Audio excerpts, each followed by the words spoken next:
Hey everyone, this is PGA Professional John Rudolph here at Fieldstone Golf Club. I want to talk to you today about creating a great end-over-end roll on your golf ball this year, help you make more putts, and help you eliminate those putts where the ball might be popping up off the ground a little bit and not quite getting to the hole. So first and foremost, let's understand the physics of what creates the bad putt. So the bad putt, where the ball pops up in the air, is going to be created by a situation where we use too much hands, too much wrist probably in the stroke, and it's going to have a situation where the putter shaft is actually leaning away from the target as it comes in impact. You can see there's actually quite a bit of loft here on the putter face as I exaggerate this position, but even if the putter shaft was only leaning back a few degrees, now you add the 3 degrees of loft that most putters are built with, and you add in an extra 2 or 3 degrees, all of a sudden I've got 6, 7, 8 degrees of loft on the putter face, and that's going to send the ball up into the air with backspin. And here's why.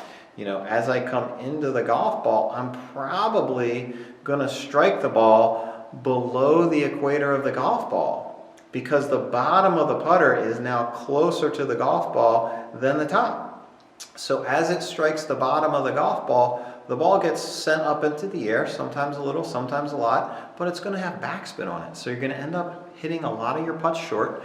They're not going to hold their line as good either when we hit them this way. So we want to undo that. We want to fix that situation, and we want to try to actually bring the putter into impact today and go moving forward where the shaft is actually feeling like it's leaning towards the target.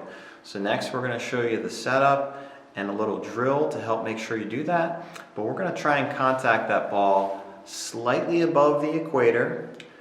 Visualize playing pool and contacting the cue ball slightly above the equator so that we can create that end-over-end roll, get the ball rolling immediately, and eliminate any hopping.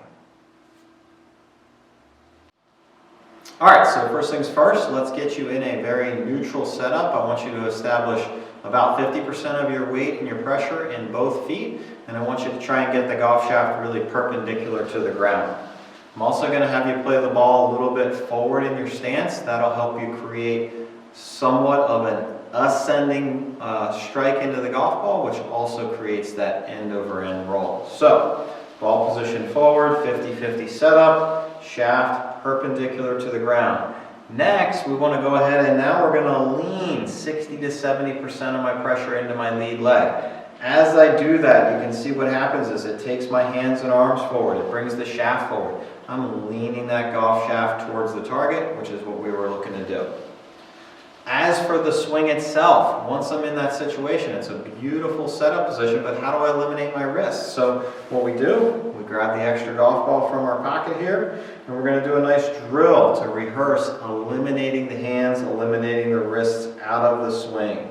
Okay, so we take our golf ball, we're going to place it in between the golf shaft and our lead arm, and we're going to take a couple of practice swings where we don't let the golf ball drop. If I get a little handsy with it, we can see the golf shaft leans in the bad, incorrect direction away from the target and the ball falls out. So we try a couple of the drills, then we go ahead and feel that same situation on our practice stroke. Lastly, we come up to it and we knock it in.